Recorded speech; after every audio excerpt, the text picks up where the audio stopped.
So in today's video, we'll be learning on how to develop Android apps within the shortest time possible. As most of you might be aware of, Android apps can be developed in multiple methods. The native type of Android app development is based on Google's own coding language that is known by the name Kotlin.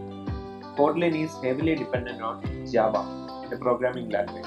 Yet another interesting method for developing Android applications is based on Flutter, that is again backed up by Google itself.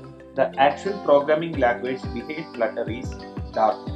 Anyway, in this course, we'll be learning on how to develop Android applications using MIT App Inventor. That is the most basic but full-fledged method for developing Android applications from scratch. So let's move ahead step by step. First of all, what you have to do for starting with MIT App Inventor is you need to log in to the MIT App Inventor's website. So for that, just search in Google MIT App Inventor and just click on the first link. So here you can see that this is the website of MIT App Inventor. It has just loaded up. You need to directly click on Create Apps, that is given here. So as you can see, another window is opening up. Just sign in to this window using your Google account. If you are starting for the first time, you may not be getting such a window. In that case, what you have to do is you can click on My Projects first and you can click on Start a New Project. You can give a project name also. Make sure to give a name that is heavily related with your application. So for first timers, we can develop your own biodata as an application. So in that biodata, as you can see over here, there should be 5 things basically. That is, your name have to be there, your image have to be there, then there can be a call button, email button and visit web button. That is for linking your website. So here I can give the project name as biodata itself and I will click on OK. So you can see that after some time a new screen has opened. Before starting with the Android development, let us understand some of the basics of the MIT App Inventor interface. So first of all, in the left hand side, what you can see is the palette. So in the palette, you are having many GUI elements that you can actually use in your application. So the middle portion, that is this viewer, is nothing but it will be showing you an emulated view on how your Android application may be looking on a mobile phone. Now the third part, that is this components section. So in the components section, you can see what all things are already present in this application. So as of now, there is just one screen, one alone. So that is why here also some screen one is shown. If you are putting additional things into this, you can see that here also it is getting updated. Now the fourth part of MIT App Inventor, the properties panel will be giving you options on each and every properties of the components in the Android application. For example, we will start with the first component itself, that is the screen 1 component. Screen 1 component is nothing but a placeholder for holding all the GUI interfaces in one such particular screen. So first of all, we will start with setting the alignment of the screen 1. So for that, we have to take the properties bar, and in the properties bar, first we need to set the horizontal alignment, that is over here, and vertical alignment over here. So as of now, both the elements I am setting it to center so that all the elements will be centered nice and easy. And here several other properties can also be varied, like the background color. As of now it is set to white. Let us set that to black. See, it is changing. Now same like that, we can change the background image if we want. As of now there are no images at all. If I need, I can set a background image. The animation itself we can change. If we are setting it to default, then this application will be using the default animations in the Android version in which this app is installed. You can set the application's icon over here, open screen animation, primary color, screen orientation. See, this one is important because in MIT App Inventor, it is not fully scalable. That means if you are building an application for the portrait mode, then if you are changing the font's orientation to landscape mode, it may not be working correctly. So due to that, we can force the screen orientation over here. It can be set to portrait mode or landscape mode or even to sensor, so that automatically it will be getting varied. But I always recommend people to stick on to either the portrait mode or the landscape mode in order to avoid any errors. Scrollable means if you are including loads of information over here that is not fitting in the screen, then of course you have to set this scrollable check mark. Okay, so now coming back to our application, here I would just show the final application layout, whatever we are going to design first. Afterwards, we will just try the same in our blank application. So here you can see this is a fully finished application. In this, already the title is there, picture is there, and 3 buttons are there, and all these buttons are working also. That is, if you are pressing the call button, then of course a number will be automatically be dialed from the mobile phone in which this application is installed. And second button is here, email.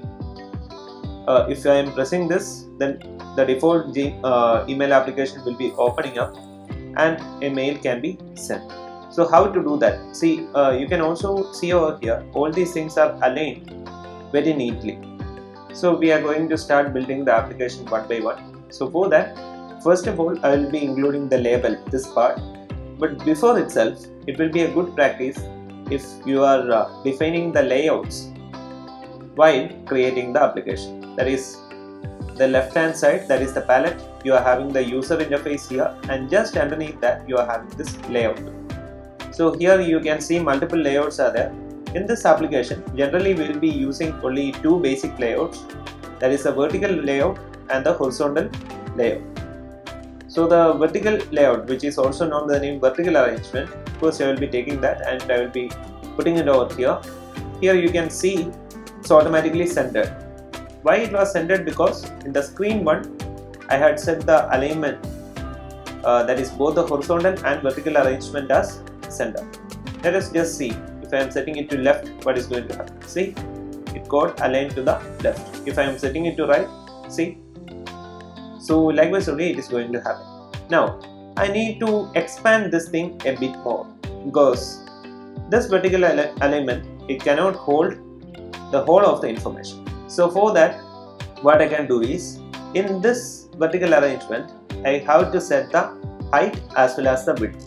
So for setting the properties of an item in the interface, you can just select that item in the components, that is this vertical alignment is this one, or you can directly click over here itself and then you can set the height as well as the width. As of now, it is set as automatic. It is okay. In this application, it can be automatic also, but in the coming applications it may be varying as well. So due to that, now itself we will go with the practice of setting the heights and widths. So for that, first I will be selecting the height. So here you can see the overall height, if it is 100%, how much height have to be occupied by this vertical arrangement. We will just see what is going to happen if I am fitting that to 60. Here you can see the vertical arrangement, it is taking nearly 60% of the screen along the vertical direction. Same like that, the width also I need to set. So width I am setting it to 100 itself, because in this application you can see it's fully occupied. So due to that only, width I am setting that to 100. Okay. And here there is a background color is also. So that background color I need to avoid, that is I will just set that to white itself. So now you can see the vertical arrangement is that is above the screen, but inside the vertical arrangement we haven't included anything. So what all I need to include? First I need to include the label. So now as we have set the vertical alignment, we will start with aligning our apps elements one by one. Before moving ahead, let me tell you, each and every application, it has got 2 separate sections. One is a graphical user interface section and second one is a logical section. So the logical section makes sure that all the GUI parts, whatever you have included in the app, are working as intended. So first of all, we will start with including a label. So here you can see the label is included in the application, but it is not aligned correctly. That is, of course, at the center. So for that, what you have to do is, you need to click its parent element first, that is vertical arrangement number 1, and here the alignment you have to change it into center, both of them. Now again, this label, it is not looking just like this. So for that, first of all, I would rename this label. So for that, I have to take this text part, and there I am including Dr. Vishnu Jain's profile. Yeah, it is updated. And again, I should change the color also. So for that, text color I can take and I can change it to gray. And here again, I'm going to change the font size also. So for that, here I can click and say, I can give it as 24 or 22. 22 is best. Okay. Now I have set the label too. So here you can see label is also there. Now secondly, I would include the image for our profile. So for that, I will just drag and drop this image over here, and here in the image properties, I need to adjust the height as well as the width.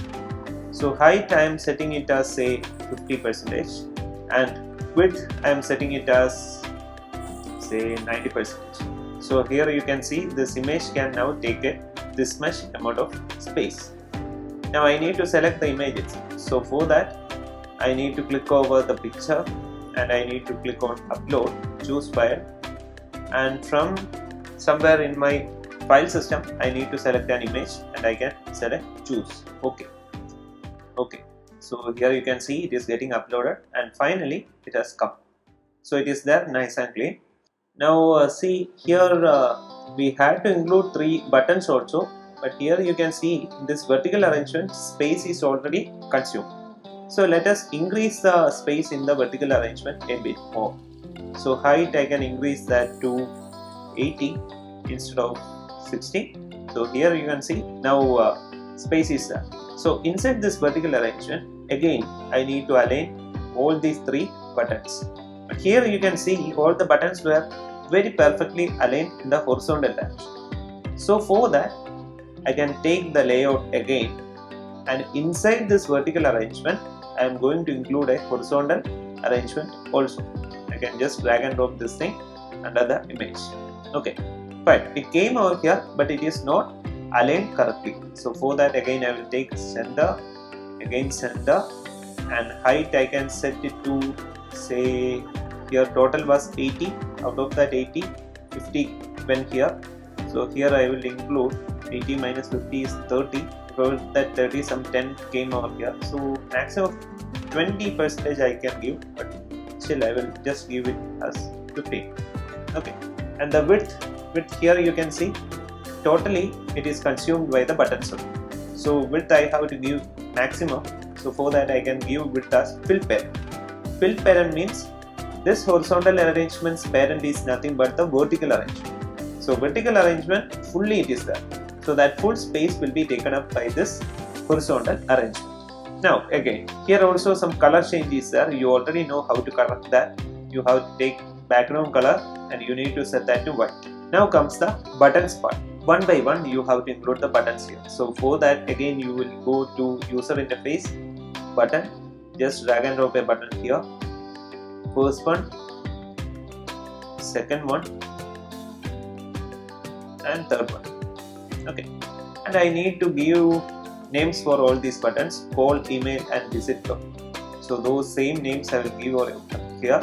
So for that, again in the properties bar, I need to edit all the buttons one by one. Say call, this one is email, and this one will be visit club. Okay, and here you can see the size of the buttons just got changed. You already know how to give a static size. So for that again take height. Height it can be automatic or you can just mention 10% itself, and width it can be, say you can give 30. Why 30? Here 3 buttons are there. So if I am giving 30%, 30 into 3 will be 90. So 90% of this overall space will be occupied. Some gap have to be there in between. So due to that only I am giving 30. You can even give 33%. So this one is 30. Again 30 and height was 10. Here again height is 10 and width is 30%. Well and good. So now all the things are ready. We will just compare. Yeah, it's ready here also, but here there is nothing like screen 1. Here there was one additional screen 1. How to avoid that? You can directly click on the screen 1 part. Just scroll down. Here you can see title visible. Something is there. There you can avoid. So here you can see it has gone away. Or if you need to give some title, welcome to my biodata, have to show it over there. Welcome to my biodata. Okay, normally we will turn it off. So here goes, your app is almost ready. That is the graphical user interface part is ready. So as of now, in this GUI, you can see all the elements are aligned very nice and easy, but all these elements won't be working at all. That is, whenever you are clicking on call has to go. Similarly, if you are clicking on email, something has to happen. So all these things it have to be done over here. All those things we will be studying in the next video. So that's all for the day. Thank you all.